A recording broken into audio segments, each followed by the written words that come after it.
17절 말씀입니다. 마태복음 21장 12절에서 17절 말씀을 우리 한 목소리로 봉독하도록 하겠습니다. 시작. 예수께서 성전에 들어가사 성전 안에서 매매하는 모든 사람들을 내쫓으시며 돈 바꾸는 사람들의 상과 비둘기 파는 사람들의 의자를 둘러 엎으시고 그들에게 이르시되 기록된 바 내 집은 기도하는 집이라 일컬음을 받으리라 하였거늘 너희는 강도의 소굴을 만드는도다 하시니라. 맹인과 저는 자들이 성전에서 예수께 나홈에 고쳐주시니 대제사장들과 서기관들이 예수께서 하시는 이상한 일과 또 성전에서 소리질러 호산나 다윗의 자손이여 하는 어린이들을 보고 노하여 예수께 말하되 그들이 하는 말을 듣느냐. 예수께서 이르시되 그렇다. 어린아기와 젖먹이들의 입에서 나오는 찬미를 온전하게 하셨나이다 함을 너희가 읽어본 일이 없느냐 하시고 그들을 떠나 성 밖으로 베다니에 가서 거기서 유하시니라. 아멘. 우리는 계속 지금 마태복음 순서를 따라서 예수님이 그리스도이심과 또한 하나님의 나라가 우리 가운데 임하는 것을 보고 있습니다. 지난주 20장 16절에서 말씀이 끝났는데요. 오늘은 조금 건너뛰어서 마태복음 21장 12절부터 시작을 합니다. 20장 후반 말씀은 그 앞선 설교도가 겹치는 부분이 좀 많고요. 21장 초반의 내용인 예루살렘 입성 말씀은 지난달 종려주일 설교와 본문이 같아서 오늘은 말씀 21장 12절부터 시작을 합니다. 21장을 시작하는 이 예루살렘 입성은 사실 굉장히 중요한 의미를 지닙니다. 그렇게 혹시 설교를 듣지 못하신 분들은 원활한 이해를 위해서 지난달 4월 5일 종려주일 설교를 꼭 한번 다시 들으셨으면 좋겠습니다. 우리가 보는 이 마태복음은 크게 예수님의 삶을 시간과 장소에 따라서 세 부분으로 나눠 보여주고 있습니다. 먼저 예수님이 태어나신 그 사건과 베들레헴이라고 하는 장소입니다. 그리스도로 오신 아기 예수는 구약의 말씀을 성취하셨고 하나님의 약속대로 우리 가운데 오셨습니다. 그리고 두 번째는 바로 본격적으로 사역을 시작하는 시간입니다. 이때 장소는 이스라엘의 북부지방인 갈릴리 지역입니다. 예수님은 그 시간을 통해서 점차 자신이 그리스도이심을 드러내셨고 흑암에 놓인 자기 백성들을 찾아가셔서 빛이 되어주셨습니다. 이렇게 초기 사역은 좀 갈릴리에 한정되었지만은 점차 이스라엘과 이방 지역 그리고 유대인이라면 찾지 않을 땅 사마리아까지 그 사역의 범위를 넓혀가셨습니다. 그리고 마지막인 예수님의 세 번째 시간과 장소는 모두 오늘 예루살렘으로 향합니다. 21장을 통해 예수님의 마지막 챕터가 시작되는 것입니다. 예수님은 이 땅에서 육신을 입으시고 살아가실 시간이 다 되어감을 알고 있었습니다. 그럼에도 이 사역의 완성을 위해 마지막 향해 가십니다. 예루살렘은 영광의 장소이다. 또한 고난의 장소를 의미합니다. 예루살렘에 입성하는 예수님을 향해 남녀노소 할 것 없이 다 나옵니다. 그리고 자신들의 옷을 바닥에 깔고 종려나무 가지를 흔들어대면서 다윗의 자손으로 오신 예수님, 그 왕을 맞아들입니다. 과거에 그랬듯 승리한 왕을 맞아들이는 예루살렘은 기대와 환호 가운데 어린 나귀를 타고 오신 이 겸손의 왕을 맞습니다. 하지만 예루살렘에서 예수님의 자리는 화려하고 높은 의자가 있는 곳이 아니라 십자가가 세워진 골고다 언덕이었습니다. 예수님은 평생을 통해 인간의 생각과 기대가 하나님의 계획과 간극이 있다는 것을 보여주셨습니다. 예루살렘 입성 후에도 다를 바가 없었습니다. 예수님이 입성 후 처음 향하신 곳은 다름이 아니라 바로 성전이었는데요. 그 성전에서 보여주신 말과 행동은 일반 사람들이 상상할 수 없었던 그런 것이었습니다. 그들에게는 어느새 익숙해져 버렸지만은 성전 안에서의 행동과 원리들은 분명히 하나님이 원하신 것과는 동떨어져 있다는 것이었습니다. 그리고 예수님의 말씀을 통해 행동을 통해 그것을 알아차렸을 적에 그들은 흥미롭산할 수밖에 없었습니다. 우리 역시 성전에서의 예수님을 보면서 놀라움을 느끼는 동시에 우리 시대의 성전은 정말 제대로 작동하고 있는가? 우리 가운데 성전은 올바른 의미로 세워져 가고 있는가를 돌아보게 됩니다. 우리가 너무 안일하게 생각했던 성전에 대한 생각과 태도가 혹시 하나님이 바라시는 성전의 모습에서 변질된 것은 아닌지 돌아보길 원합니다. 오늘 마태복음 21장 속에 예수님을 통해서 성전의 의미를 다시 한번 생각하고 또한 그 성전이 우리 각자 가운데 아름답게 세워지기를 기대합니다. 오늘 본문은 일명 성전 정화 사건으로 불립니다.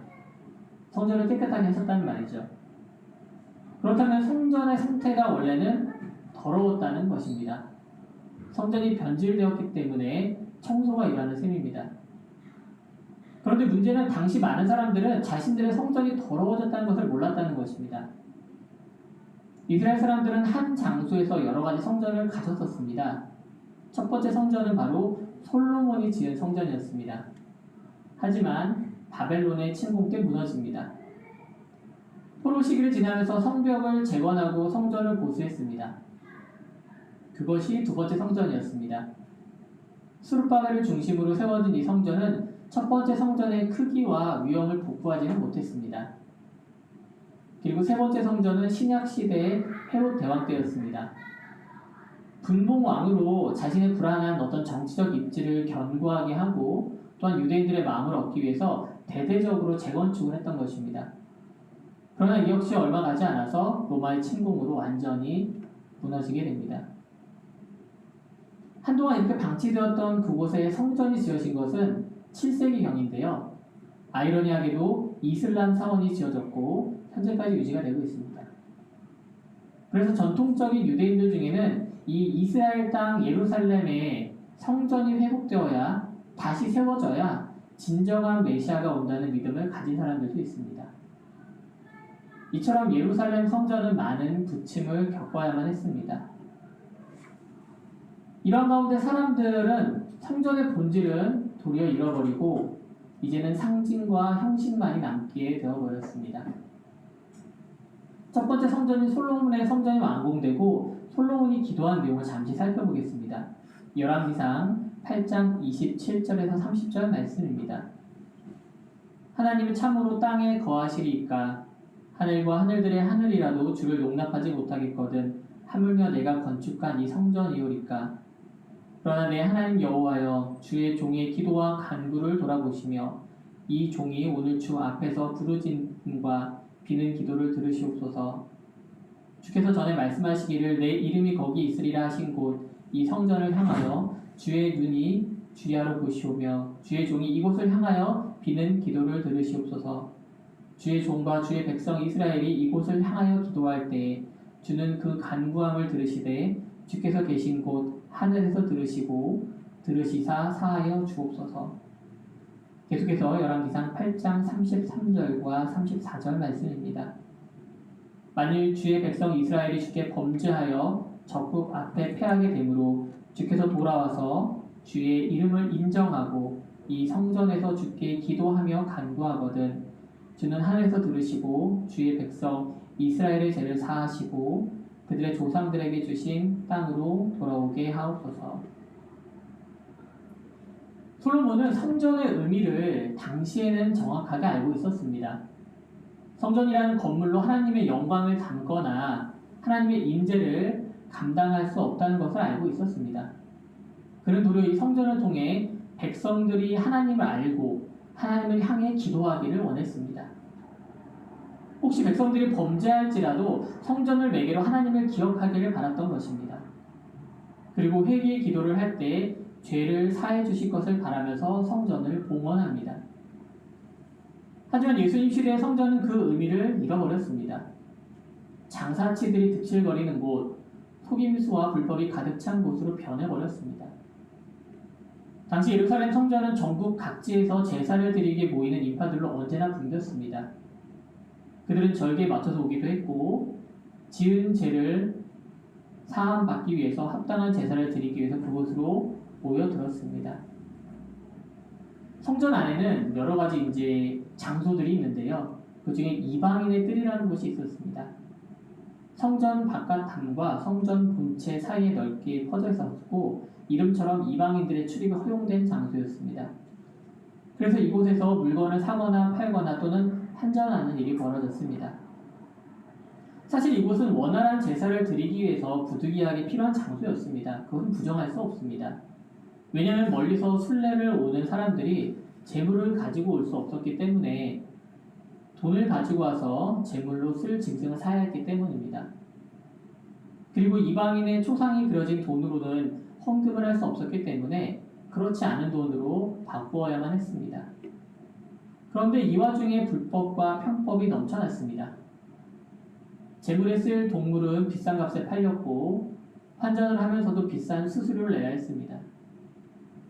그러한 돈들은 장사치들과 그리고 당시 성전의 관리자인 대제사장 안나스와 가야바의 주머니로 들어갔습니다. 분명히 잘못된 것이었지만 사람들에게는 어느새 익숙해져 버린 성전의 일상이 되어버렸습니다. 하지만 예루살렘에 입성한 예수님의 눈에는 변질된 것이 분명히 보였습니다. 그리고 그것을 바로잡기 위해 대단히 급진적인 행동을 보이십니다. 사람들을 내쫓고 돈 바꾸는 사람과 동물을 파는 사람들의 상을 둘러엎어버리신 것입니다. 그리고 성전의 본질을 사람들 앞에서 천명하십니다. 바로 첫 번째는 기도하는 집이요, 두 번째는 회복하는 집이라고 말씀과 행동으로 보여주십니다. 이사야서 56장 7절 말씀입니다. 내가 곧 그들을 나의 성산으로 인도하여 기도하는 내 집에서 그들을 기쁘게 할 것이며 그들의 번제와 희생을 나의 제단에서 기꺼이 받게 되리니 이는 내 집은 만민이 기도하는 집이라 일컬음이 될 것임이라. 망해가는 이스라엘 백성들을 향해 이사야 선지자를 보낸 하나님은 이사야 56장 말씀을 통해 여호와와 연합한 사람들의 모습을 보여줍니다. 여호와 이름을 사랑하여 그 언약을 지키는 사람들을 주님의 성산으로 인도하여 기도하는 주님의 집에서 기쁘게 하겠다고 말씀하십니다. 그런 관계 가운데 드려지는 제사를 기꺼이 받으시며 모든 나라 모든 백성들의 입에서 그곳이 만민이 기도하는 집이라고 일컬음을 받게 된다고 말씀하십니다. 그런데 현실은 어땠습니까? 완전히 반대였습니다. 강도의 소굴이 되어 있었습니다. 예레미야 7장 11절 말씀입니다. 내 이름으로 일컬음을 받는 이 집이 너희 눈에는 도둑의 소굴로 보이느냐? 보라, 나 곧 내가 그것을 보았노라. 여호와의 말씀이니라.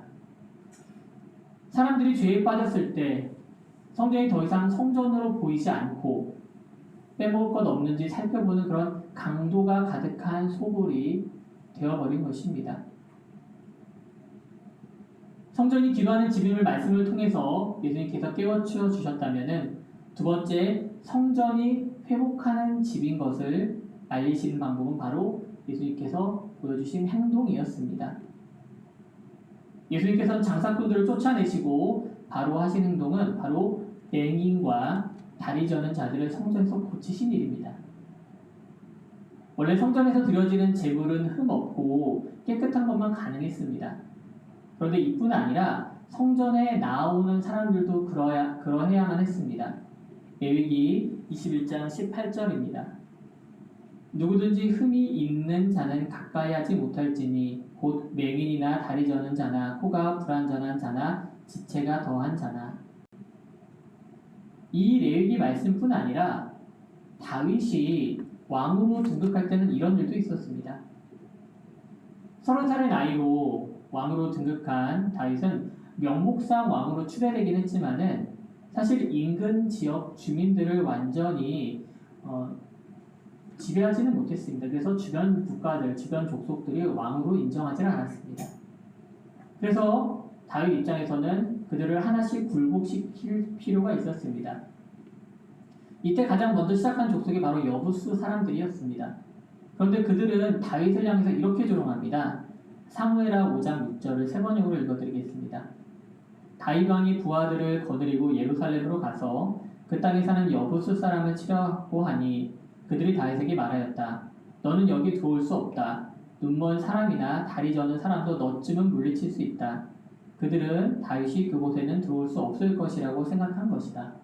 되게 얕잡아본 것이죠. 그런데 다윗은 어렵지 않게 그들을 점령했고, 그리고 나서 다윗은 계속해서 이렇게 말을 합니다. 이렇게 대꾸를 해주는 것입니다. 사무엘하 5장 8절 역시 세 번역 말씀입니다. 그날 다윗이 이렇게 명령을 내렸다. 누구든지 여부스 사람을 치려거든 물을 길어 올리는 바위벽을 타고 올라가서 저 여부스 사람들 곧 다윗이 몹시 미워하는 저 다리 저는 자들과 눈먼 자들을 쳐 죽여라. 그래서 눈먼 사람과 다리 저는 사람은 왕궁에 들어갈 수 없다는 속담이 생겼다.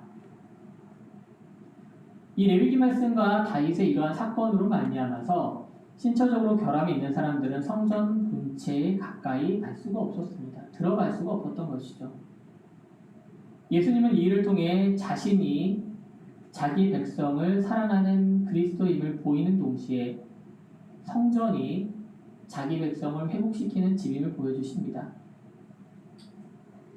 긍휼하시고 사랑이 많으신 하나님의 집에서 사람들은 신체적으로 문제 있는 사람들을 부정하게 보았고 그들이 성전에 들어온 것조차 용납하지 않았습니다.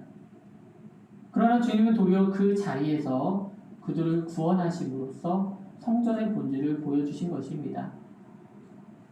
예수님의 이러한 말씀과 행동은 우리가 사랑하는 현대 교회도 주시는 교훈이 있습니다. 교계의 원로이신 김동훈 목사님은 자신의 책 크리스천 베이직에서 예배의 중요성을 강조하십니다. 한 교인이 감사 헌금을 드리면서 봉투에 이렇게 적었다고 합니다. 예배의 기쁨을 회복시켜 주셔서 감사합니다. 이 단순하고도 기본적인 고백을 통해 반대로 얼마나 많은 사람들이 예배 감격과 감동을 모르고 영적 불감증에 걸린 채 평생 교회 뜰만 밟고 다는지 생각해 보게 되었다고 말씀하십니다. 우리가 교회에 모이는 것은 세상의 사교 클럽과는 달라야 합니다. 분명히 또한 다릅니다. 교회는 우리끼리 좋자고 즐겁자고 모이는 그런 장소가 아닙니다. 기도와 예배를 통해 하나님을 만나는 곳이어야 합니다. 그리고 사람들 사이의 구원과 회복의 기쁨이 드러나는 곳이어야 합니다. 우리 교회는 현재 그렇습니까? 여러분 가운데 정말 이러한 만남과 기쁨이 있습니까? 이어지는 오늘 본문 말씀을 통해서 우리는 성전이라고 하는 이 한 장소에서 예수 그리스도를 바라보는 두 가지 시작을 볼 수 있습니다. 먼저 성전을 바라보는 죄인들의 시각입니다. 예수님께서 맹인과 전원자들을 성전에서 고쳐주시자 이런 반응이 나타납니다. 오늘 본문 21장 15절입니다. 대제사장들과 서기관들이 예수께서 하시는 이상한 일과 또 성전에서 소리질러 호산나 다윗의 자손이 하는 어린이들을 보고 노하여 예수님께서 아파서 좀 낫게 해달라고 주님 앞으로 나온 그 자들을 고치신 것을 보고 뭐라고 봅니까? 이상한 일이라고 생각합니다. 그리고 그러한 주님을 향해서 호산나 외치며 다윗의 자손이라고 소리치는 이 순수한 아이들을 보고 그들은 화를 냅니다. 이것들이 바로 죄인들의 시간입니다. 환자에게 의사가 필요하고 죄인들에게 구원자가 필요한 것이 그들에게는 이상한 일로 보이게 되어버렸다는 것입니다. 그들의 눈은 경직된 율법과 정죄하는 렌치가 씌워진 것처럼 예수님의 사역이 이제는 그들에게 이상한 일이 되어버리고 만 것입니다. 원래 그들이 보여야 할 반응은 도리어 어린아이들이 입에서 나오는 것을 우리는 볼 수 있습니다. 여기서 우리는 다시 한번 높아지려는 자와 또한 낮은 자들이 자리가 바뀌는 것을 볼 수 있습니다. 성전이라는 공간에서 대제사장과 서기관들은 분명 높은 자리에 서 있는 사람이었습니다. 그에 반해 어린이들은 굉장히 낮은 곳에 있었습니다.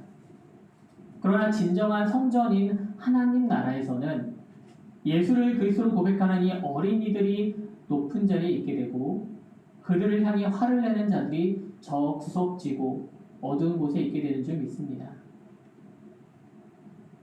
성전이라는 장소에서 예수를 바라보는 두 번째 시각은 바로 성도들의 시각입니다. 어린아이들로 대표되는 성도들은 성전에서 찬미를 올립니다. 오늘 본문 21장 16절 말씀입니다. 예수께 말하되 그들이 하는 말을 듣느냐? 예수께서 이르시되 그렇다. 어린 아기들과 젖먹이들의 입에서 나오는 찬미를 온전하게 하셨다 함을 너희가 읽어본 일이 없느냐 하시고. 이 말씀은 사실 시편의 말씀을 인용한 것인데요. 시편 8편 2절 말씀을 읽어드리겠습니다. 주의 대적으로 말미암아 어린 아이들과 젖먹이들의 입으로 권능을 세우시며 이는 원수들과 보복자들을 잠잠하게 하려 하심이니이다. 하나님의 성전에서 가장 나약하고 낮은 존재였던 어린이들과 젖먹이들의 입으로 도리어 주님의 권능을 세우시고 온전하게 하시며 반대자들의 입을 다물게 하십니다. 우리 그리스도인이 교회에서 보일 최종적인 모습도 이러한 줄 믿습니다. 우리가 지금 이 자리에 모여서 무엇을 하고 있습니까? 바로 예배입니다. 예배는 주님을 찬미하는 궁극적인 모습입니다. 주님 앞에 머리를 숙이고 입술로 찬양을 올리며 말씀을 들음으로 다시 한번 주님을 알아가는 귀한 시간인 줄 믿습니다. 주님은 세상 모든 사람들의 입술에서 찬양받기를 원하십니다. 그 가운데 저처럼 부족한 입술로 저는 다리로 찬양하는 사람들도 있습니다.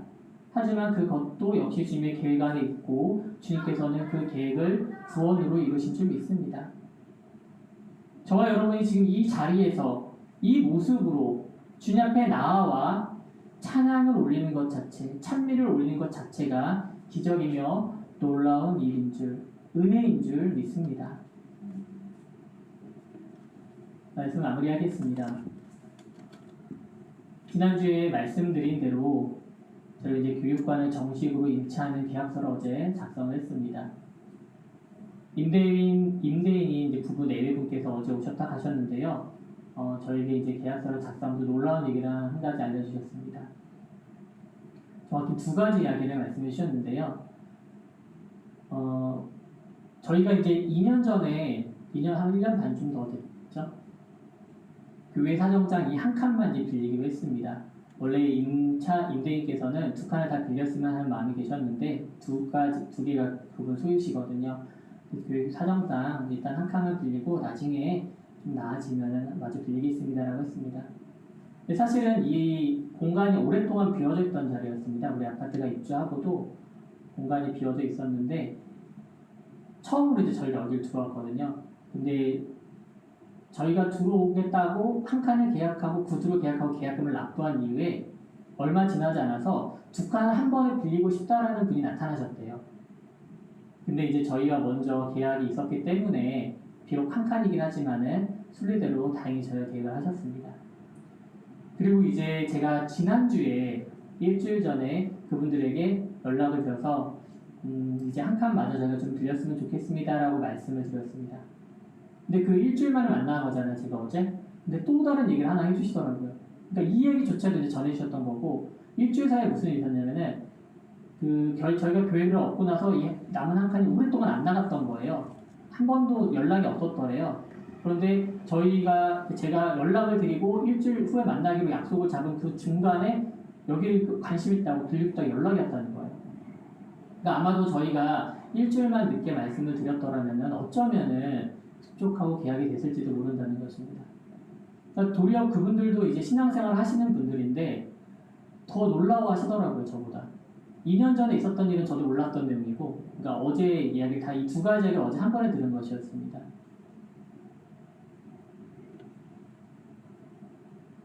그러니까 그러면서 하시는 말씀이 도리어 저한테 이렇게 말씀해요. 목사님, 성도님들한테 간증으로 하세요. 저한테 그랬어요. 알겠습니다. 그래서 오늘 바로 이렇게 간증을 합니다. 그분들이 그러면서 이제 가정예배를 시작했는데 우리 교회를 위해서 기도하고 계시다고 하더라고요. 참 감사한 일이에요. 저희도 감사한 일이고 그분들에게도 잘된 일이지만 저희 교회도 참 감사한 일입니다. 물론 교회가 이 장소라고 하는 것에 국한되는 것은 아니지만은 제가 이번 주 이렇게 성전과 관련된 말씀을 준비하면서 또 교회 관련 이 장소를 계약하면서 참 많은 생각이 들었습니다. 참 주님의 은혜가 아니고는 설명이 안 되는구나. 이 사람의 능력으로 될 수 있는 일이 아니구나라는 생각을 다시 한번 체험을 했습니다. 어제 교회에서 그 이후에 이제 남아서 말씀 준비하고 교회 청소하고 하면서 있는데 동네 아이들이 찾아와줬어요. 그래서 하나둘씩 모여서 자기들끼리 놀고 보드게임 하고 아이스크림도 하나씩 주어주면서 놀게끔 하고 갔는데 참 그런 아이들이 우리 교회에 드나들고 오늘 같은 경우 또 오랜만에 아이들이 많이 나와주고 또 진금 예배까지 드리면서 참 우리 교회를 향한 하나님의 계획이 무엇일까 참 기대가 됩니다. 오늘 말씀을 들으셨습니다. 같이 나눴습니다. 여러분들 우리 교회는 지금 어떻게 잘 나아가고 있는 것 같나요? 오늘 말씀이 우리 교회가 좀 더 올바르게 서는데 귀한 밑거름이 되었으면 합니다. 시간이 지날수록 이게 안에 있는 사람들은 이 보는 시야가 좁아집니다. 스스로의 문제점이나 이상한 점을 잘 발견하기 어려워지는 게 사실입니다. 그때마다 우리 모두 오늘 말씀 마태복음 21장 12절 말씀을 기억했으면 좋겠습니다. 기도하는 하나님의 성전으로 또한 회복이 있는 하나님의 성전으로 그리고 구원이 있는 하나님의 성전으로 저와 여러분이 함께 주님과 함께 세워나가길 소망합니다. 이 함께 세우는 교회가 그러한 하나님의 성전이 되길 주님의 이름으로 축원합니다.